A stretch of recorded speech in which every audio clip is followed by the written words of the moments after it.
నమస్కారం. నేను మీ Shashikanth Madupu, advocate, TPCC legal cell vice chairman.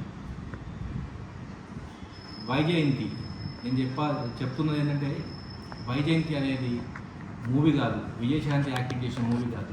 Vyjayanthi అనే ఒక నియంత అడ్వకేట్స్కి ఒక శాపంగా మారిపోయిందండి. గత 10 సంవత్సరాల నుంచి ఆమె డైరెక్టర్ ఆఫ్ ప్రాసిక్యూషన్ పోస్ట్లో మరియు వివిధ శాఖలకు సంబంధించిన వాటిల్లో మొత్తం కూడా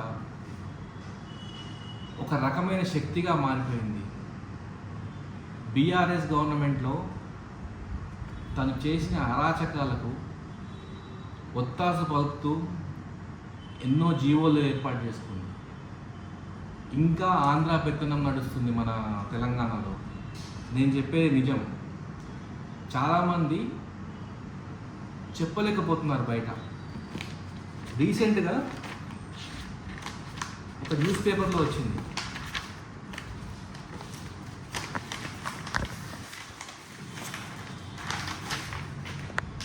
పబ్లిక్ ప్రాసిక్యూటర్పై మానసిక వేధింపులు, డిఓపి డిడిఓపిల నుండి ప్రాణహాని. కొల్లాపూర్ పోలీస్ స్టేషన్లో ఫిర్యాదు చేసిన మహిళా పీపీ. ఒక ఆంధ్ర సంబంధించిన పర్సన్, మచిలీపట్నానికి సంబంధించిన పర్సన్ ఇక్కడ మన డైరెక్టర్ ఆఫ్ ప్రాసిక్యూషన్లో వచ్చేసేసి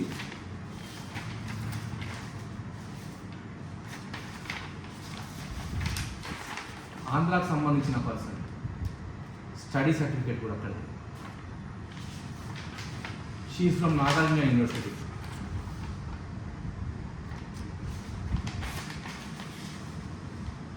ఇది వచ్చేసి ఆంధ్ర యూనివర్సిటీ. అంటే నేను ఎందుకు చెప్తున్నానంటే, మనం కొట్లాడిన తెలంగాణలో పీపీలు, ఏజీపీలు, మన న్యాయవాదుల పాత్ర ఎంతో ఉంది. అలాంటిది టెన్యూర్ పీపీ వ్యవస్థను కాలరాసే పొజిషన్లో ఉంది. గత 10 ఏళ్ల నుంచి జీవోల మీద జీవోలు తీసుకొచ్చేసేసి ఎంటైర్ వ్యవస్థనే కొలాబ్ చేసే అంత నియంత పాలన. ఒక పొలిటీషియన్స్ని మాకు తెలుసో తెలియదో నాకు తెలియదు, కానీ ఈమె చేసే ప్రయత్నం ఏదైతే ఉందో న్యాయవాద వ్యవస్థకు ఒక శాపంగా మారింది. She's non local. ఇలాంటి కాంప్లైంట్ చాలామంది ఇచ్చారు, నాలాంటి వాళ్ళు చాలామంది ఇచ్చారు. కానీ ఆ వ్యవస్థలో మరి హోమ్ సెక్రటరీ గారు ఎందుకు పట్టించుకోవట్లేదో అర్థం కావట్లేదు. మేబీ హోమ్ సెక్రటరీ గారు ఈమె పంపించిన ప్రపోజల్స్కి ఎందుకు జీవోస్ పాస్ చేస్తున్నాడు. 400 అబోవ్ పోస్టులు ఉంటే దాంట్లో అట్లీస్ట్ 50% టెన్యూర్ పీపీలకు ఉండాలి. అది గవర్నమెంట్ చేంజ్ అయినప్పుడు ఆ పార్టీకి సంబంధించిన వాళ్ళు కానీ, ఆ రూలింగ్ సంబంధించిన వాళ్ళు కానీ ఎప్పుడైతే నోటిఫికేషన్ వస్తుందో ఆ నోటిఫికేషన్కి వాళ్ళు అప్లై చేసుకుంటే వాళ్ళకి వచ్చే పోస్టులు అవి. టెన్యూర్ పీపీల వ్యవస్థను మొత్తం తీసేసి లాస్ట్కి ఇప్పుడున్న 115 పోస్టులు ఏవైతున్నాయో వాటిని కూడా క్యాడర్ పీపీకి వాళ్ళ ప్రమోషన్స్ కింద చేయాలని చూస్తున్నారు. ఎట్ ప్రజెంట్ మన న్యాయవాదులు కళ్ళు తెలవకపోతే 32 మందికి పోస్టింగ్స్ ఇస్తూ, ఆమెకు సంబంధించిన వ్యక్తులకే పోస్టింగ్ ఇస్తూ వాళ్ళని ప్రమోట్ చేస్తూ డైరెక్ట్ ఏవైతే ఎంఎస్జే పీపీలు కానీ పీపీల కోసం మనం ఏదైతే టెన్యూర్ పీపీల కోసం ఏదైతే ప్రయత్నాలు చేస్తున్నామో ఆ ప్రయత్నాలు మొత్తం మట్టిలో కలిసిపోతున్నాయి. Even though director of prosecution ఏదైతే పోస్ట్ ఉందో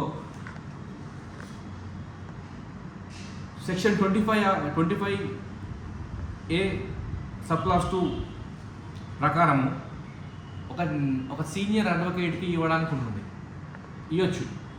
కానీ ఈమె ఏం మార్చేసిందంటే బై ప్రమోషన్. సర్వీస్ వాళ్ళు ఎవరైతే ఉన్నారో బై ప్రమోషన్ పైన తీసుకొచ్చి ఆ పోస్ట్లో కూర్చోబెట్టాలి. ఏదో director of prosecution and deputy director of prosecution అది మనకు తెలిసినా కానీ మన వాళ్ళు ఊరుకున్నారు. గత 2-3 ఏళ్ల నుంచి స్టే మాత్రమే తెచ్చుకున్నారు. ఏదైతే బీఆర్ఎస్ సంబంధించిన లీగల్ సెల్స్ సంబంధించిన మెయిన్ ముఖ్య నాయకులు ఉన్నారో ఎవరైతే వాళ్ళకి తెలిసి కూడా దీన్ని సప్రెస్ చేసి న్యాయవాదులకు తెలియకుండా ఇంతసేపు ఉద్యమము జై తెలంగాణ అని మాత్రమే మరిపించి ఈ పోస్టులను మట్టిలో కల్పించారు. ఈరోజు దౌర్భాగ్యం ఏంటంటే ఆ పోస్టులు కూడా పోతున్నాయి. రేవంత్ రెడ్డి గారికి కూడా మేము కంప్లైంట్ చేశాము. కానీ ఈమె ఉన్న 10 ఏళ్ల బీఆర్ఎస్ పలుకుబడికి ఆ డైరెక్టర్ ఆఫ్ ప్రాసిక్యూషన్కి సంబంధించిన కింది స్థాయి వాళ్ళని ఈమెనే అరేంజ్ చేసుకుంది. పీపీలను వివిధ రకాలుగా వాడుతుంది. హరాస్మెంట్స్ ఉన్నాయి పీపీలకు కూడా. ఈవెన్ దో టెన్యూర్ పీపీలను కూడా భయభ్రాంతులకు గురి చేస్తుంది. ఈమెకున్న సర్కిల్కి ఈమె ఫ్యామిలీ మెంబర్స్ కానీ ఐఏఎస్ ఐపీఎస్ ఉన్నారు. ఈమెకు ఒక మంచి బ్యాక్గ్రౌండ్ ఉందని చెప్తుంది. వసూలు బాగా చేస్తుంది, కలెక్షన్స్ బాగా చేస్తుంది. ఈమెకు కాలేజ్ కూడా ఉంది, ఇంజనీరింగ్ కాలేజ్ కూడా ఒకటి ఉంది. మరి వ్యవస్థలో ఐఏఎస్ ఐపీఎస్ మొత్తం ఈమెకు సపోర్ట్ చేస్తున్నారు. అట్లీస్ట్ నాయకులన్నా మీరు మీ ద్వారా అడ్వకేట్లు అందరు కదులుతారు స్టేట్ వైజ్గా అని చెప్పి నేను మన అడ్వకేట్ల గురించి నేను కొట్లాడడానికి ముందుకు వచ్చాను. చాలా కంప్లైంట్ ఉన్నాయి ఇంకా మీకు ఈమె మీద.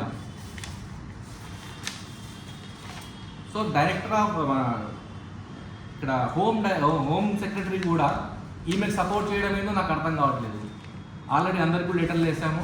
ఈమె పైన చర్య తీసుకోవాలి, ఈమెను ఇమీడియట్లీ రిమూవ్ చేయాలి. ఆల్రెడీ ఈమె టెన్యూర్ అయిపోయినా కానీ మళ్ళీ అడిషనల్గా ఈమె ఇంకొక 5 yearsకి మళ్ళీ అప్లై చేసింది. ప్రజెంట్ ఇవాళ రేపట్లో ఈ ఫైల్స్ కదలబోతున్నాయి. వీటిని మనము ఆపకపోతే, మనం దీనిపైన ఒక ఉద్యమం తీసుకురాకపోతే ఈమె అరాచకం పెరుగుతుంది, ఈమె ఆస్తులు పెరుగుతున్నాయి. ఈవెన్ డీజీపీ కూడా ఈమె కన్సర్న్లో ఉన్నాడు. హోమ్ సెక్రటరీ కూడా ఈమె కన్సర్న్లో ఉన్నాడు. ఏమనంటే నిన్న పోయి కలిసాము. ఏమనంటే 3 months లోపల ఆమె రిటైర్మెంట్ అవుతుంది. బట్ ఆమె ఫైల్ ఇంకా పెండింగ్లో పెట్టుకున్నాడు. మరి ఆమె చెప్పిన మాటనే ఎందుకు వింటున్నాడు? ఈవెన్ దో ఒక్కసారి మీరు 10 years నుంచి చెక్ చేయండి.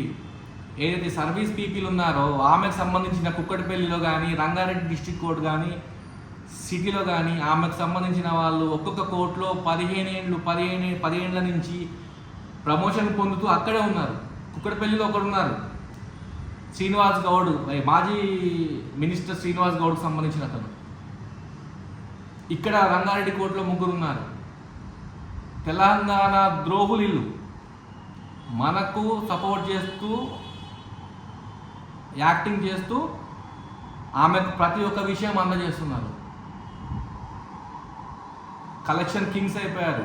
వీళ్ళ ఆస్తులపైన, ఆమె ఆస్తి పైన కంపల్సరీ ఎంక్వైరీ పెట్టాలి. ఫస్ట్ సర్వీస్ నుంచి రిమూవ్ చేయాలి. రెండోది వీళ్ళ ఎవరైతే 10 ఏళ్ళ నుంచి ఒకటే పొజిషన్లో ఉండి ప్రమోషన్లు తీసుకుంటున్నారో వీళ్ళందరినీ కూడా ఇమ్మీడియట్లీ వీళ్ళ మీద ఒక దృష్టి పెట్టి వీళ్ళందరినీ షిఫ్ట్ చేయాలని నేను గవర్నమెంట్ని కోరుకుంటున్నాను. రెండోది న్యాయవాద మిత్రులకు చేతులు ఎత్తి మొక్కుతున్నాను. అర్థం చేసుకోండి, మన వ్యవస్థలో టెన్యూర్ పీపీ వ్యవస్థ వెళ్ళిపోతుంది. దయచేసి రండి, ముందుకు రండి, ఒక ఉద్యమం తయారు చేద్దాము. అక్కడ మినిస్టర్స్కి వాళ్ళకి ఎవరికి అర్థం అవ్వట్లేదు ఈమె చేసే పరిస్థితి. ఎందుకంటే ఐఏఎస్ ఐపీఎస్ అందరినీ కూడా మేనేజ్ చేస్తుంది ఈమె. పాత గవర్నమెంట్ వాళ్ళు ఇంకా ఉన్నారు.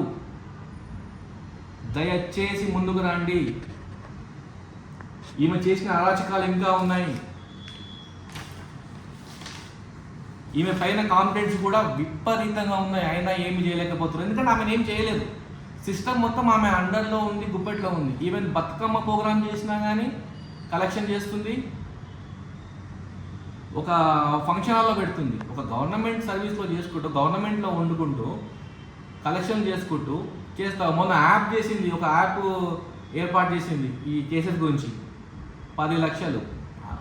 అకౌంటబిలిటీ అనేది లేదు ఈమెకు. డిపార్ట్మెంట్ని, ఎంటైర్ డిపార్ట్మెంట్, పోలీస్ డిపార్ట్మెంట్ని, హోమ్ డిపార్ట్మెంట్ని మొత్తం చేతిలో పెట్టుకుని నడిపించుకుంటుంది. ఇక్కడనైనా కళ్ళు తెరవండి, లేకపోతే మన ఉనికి ప్రశ్నార్థకంగా మారిపోతుంది. నా డిమాండ్ చెప్తున్నాను, ఎవరైతే పీపీస్ ఉన్నారో 10 ఏళ్ళ నుంచి 11 ఏళ్ళ నుంచి 12 ఏళ్ళ నుంచి కొట్లాడిన వాళ్ళు ఇక్కడ లేరు. ఆమెకు సంబంధించిన వాళ్ళు మాత్రమే హైదరాబాద్లో ఉన్నారు, ఆమె ఆఫీస్లో ఉన్నారు. సేమ్ క్యాడర్ వాళ్ళు, ఆమె డిప్యూటీ డిఓపి ఎవరైతే ఉన్నారో డిప్యూటీ లెవెల్లో ఉన్నారో డిస్టిక్లలో పడేసింది. ఈమె వల్ల 2 పీపీలు హరాస్మెంట్ గురై ఒకరు చనిపోయారు, మిగతా వాళ్ళు బెడ్డిటల్లో ఉన్నారు. టెన్యూర్ పీపీలకు కూడా షోకాజ్ నోటీస్ ఇచ్చింది ఈమె. అర్థం చేసుకోండి. మిగతా విషయాలు రేపు నేను ఇంకొకసారి మీ మీడియా ముందుకు వస్తాను, మళ్ళీ మాట్లాడతాను. జాగో అడ్వకేట్ ఫెటర్నీకి నేను చెప్తున్నాను, దయచేసి చేతులకి మొక్కుతున్నాను నేను, ముందుకు రండి. టెన్యూర్ పీపీ వ్యవస్థ పోతుంది. Even though director of prosecution post కూడా అర్హత లేదు, మనకు అడ్వకేట్లకు అర్హత లేదు. ఓన్లీ ఆమెకు సంబంధించిన వాళ్ళకి ఇద్దాం, కట్టబెడదామని చూస్తుంది ఆమె ఇంకొక 5 years ఎక్స్టెన్షన్ చేసుకుంటుంది. దయచేసి ముందుకు రండి, కళ్ళు తెరవండి, దీనిపైన పోరాటానికి సిద్ధం కాండి. ఈ విషయం గవర్నమెంట్ దాకా పోవాలా, సీఎం గారి దాకా పోవాలా, వాళ్ళకు కూడా అర్థం కావాలా. ఆమె మీద ఎంక్వైరీ కావాలి, ఆమెకు సంబంధించిన వాళ్ళ మీద కూడా ఎంక్వైరీ కావాలా. ఆమెకు సంబంధించిన ఎవరైతే పీపీలు ఉన్నారో వాళ్ళు, ఈమె వసూళ్ళు మొత్తం వాళ్ళ దగ్గర ఉంటాయి. దయచేసి ముందుకు రండి.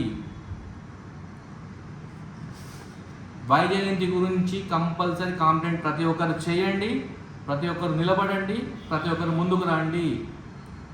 నేను ఎందుకు చెప్తున్నానంటే నా కోసం ఏదో కాదు, న్యాయవాదుల కోసం కొట్లాడిన కోసం, పార్టీ కోసం కొట్లాడిన వాళ్ళ కోసం. బీఆర్ఎస్ చేసిన పని మనం చేయకూడదు. బీఆర్ఎస్ సంబంధించిన న్యాయవాదులు ఎవరైతే ఉన్నారో వాళ్ళు చేసిన పని మనం చేయకూడదు. వాళ్ళు మూసుకొని కూర్చున్నారు, జీవోలు వస్తుంటే కూడా స్టేలు తెచ్చుకొని కూర్చున్నారు. అదే దౌర్భాగ్యం ఈరోజు మనకు వచ్చింది.